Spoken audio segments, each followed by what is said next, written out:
Ok, let's go. Hey, bonjour à tous, j'espère que vous allez bien. Je suis ravie de vous retrouver pour la vidéo du jour. Aujourd'hui, ce dont je vais vous parler, c'est comment faire pour se dépasser sans se dégoûter. Qu'est-ce que je raconte? Je vous en dis tout de suite plus. Juste avant, je vous fais une petite minute pub pour vous inviter à vous abonner, à liker le contenu que je crée et puis à partager autour de vous parce que comme disent les Américains, sharing is caring. C'est-à-dire partager, c'est apprécier, partager, c'est soutenir en fait, c'est ça, c'est plutôt ça. Partager, c'est soutenir. Donc voilà, donc je disais à l'instant, comment faire pour se dépasser sans se dégoûter.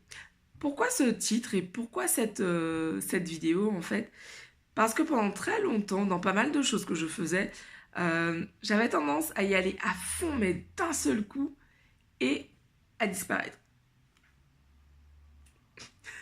Et c'était comme ça pour tout, c'est-à-dire que par exemple, je faisais une journée entière de piano, 8 heures de piano, et puis plus rien pendant une semaine. Ensuite, j'allais courir, par exemple, j'allais à la salle de sport. Je faisais une séance de 3 heures à fond. On ne me revoyait plus jusqu'à ce que je réapparaisse à l'approche de l'été ou à quasiment à la date de fin de mon inscription à la salle de sport. Enfin, j'avais tendance vraiment à être dans l'excès à chaque fois et à ne pas tenir dans la durée. Et je vous fais cette vidéo notamment parce qu'en fait, c'est vraiment... Elle m'a été inspirée par rapport à ma sortie run aujourd'hui. Donc aujourd'hui, je suis partie à la base pour faire 7 km 500.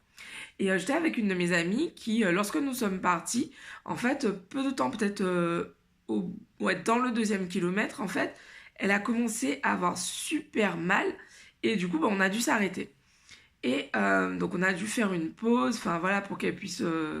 du coup, j'ai fait la pause avec elle puisqu'il était tard et que par où nous passions, en fait, je me voyais pas trop la laisser toute seule dire, bon allez, ciao, j'ai mon temps à respecter là, t'es gentil. Donc du coup, en fait, j'ai vraiment pris le temps avec elle, j'ai attendu qu'elle aille mieux et ensuite j'ai redémarré le run. Sauf que cette amie, en fait, elle se prépare au marathon et elle était partie pour faire une sortie de 11 km. Et du coup, donc moi, voyant mon 7e kilomètre arriver, je me dis, ah yes, j'ai bientôt fini. Et en fait, je me suis dit, mais merde, quoi, je me vois pas la laisser toute seule finir ces 11 kilomètres, sachant que juste avant, elle avait une crise de douleur. Enfin, si jamais ça lui arrive par la suite, durant la fin de son entraînement, enfin, je me sentais pas de la laisser toute seule. Donc du coup, je me suis dit, bon, bah écoute, tu vas tenir, tu vas réussir à aller jusqu'à ces 11 kilomètres. Et alors, je vous dis, mais aujourd'hui, caillait, mais c'est un truc de fou. Et du coup, je me suis dit, ok, bon, donc pour réussir à tenir sur la durée, parce que moi, je m'étais donné pour pouvoir faire mes 7 km, donc moi, j'avais fait... Pardon.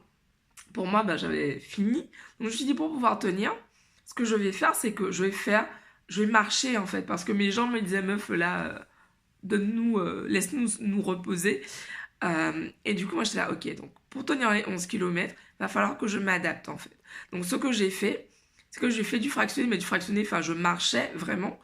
Je marchais, bon, non, pas rapide, hein. Je marchais et ensuite, je courais. Et du coup, j'ai fait ça pendant les 4 derniers kilomètres. Et ainsi, j'ai réussi à faire ces 11 km et puis surtout l'accompagner pour la fin de son entraînement.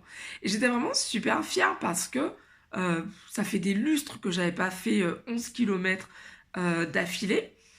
Et du coup, j'étais hyper contente que j'en pouvais plus à la fin, mais j'étais très très contente, très heureuse d'avoir réussi à me dépasser.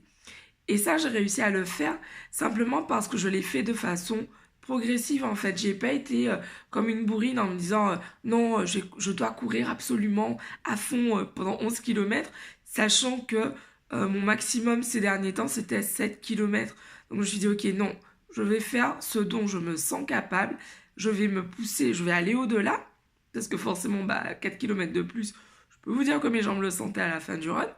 Mais aussi, j'ai respecté les besoins de mon corps, en fait. C'est-à-dire que je n'ai pas poussé trop au point de me blesser, en fait, parce que ce serait débile, finalement, de se blesser. Et comme je le faisais avant, d'y aller à fond, aujourd'hui, de faire 11 km, et demain, de ne pas pouvoir sortir parce que, j'ai juste les jambes coupées, quoi. Donc, je vous fais cette vidéo aujourd'hui pour vous faire ce retour sur cette expérience que j'ai eue aujourd'hui. Et puis surtout pour vous inviter à réfléchir, quels sont les aspects de votre vie où vous avez tendance justement à vous dégoûter plutôt qu'à vous dépasser en fait. Parce que pour tenir sur le long terme, c'est important de s'écouter, c'est important de comprendre comment on fonctionne, c'est important de se respecter, c'est important de s'aimer. Donc voilà, je vous invite à mettre en commentaire d'ailleurs, justement, qu'est-ce que cette vidéo vous évoque? Vous, si ce n'est pas le sport, quels sont les aspects de votre vie où aujourd'hui vous avez tendance à aller dans l'excès et où ça vous dessert actuellement? Je vous dis rendez-vous demain pour une nouvelle vidéo, je vous embrasse. Et j'ai déjà dit je vous embrasse, j'ai déjà dit rendez-vous à demain. À demain. Ciao à tous, bye.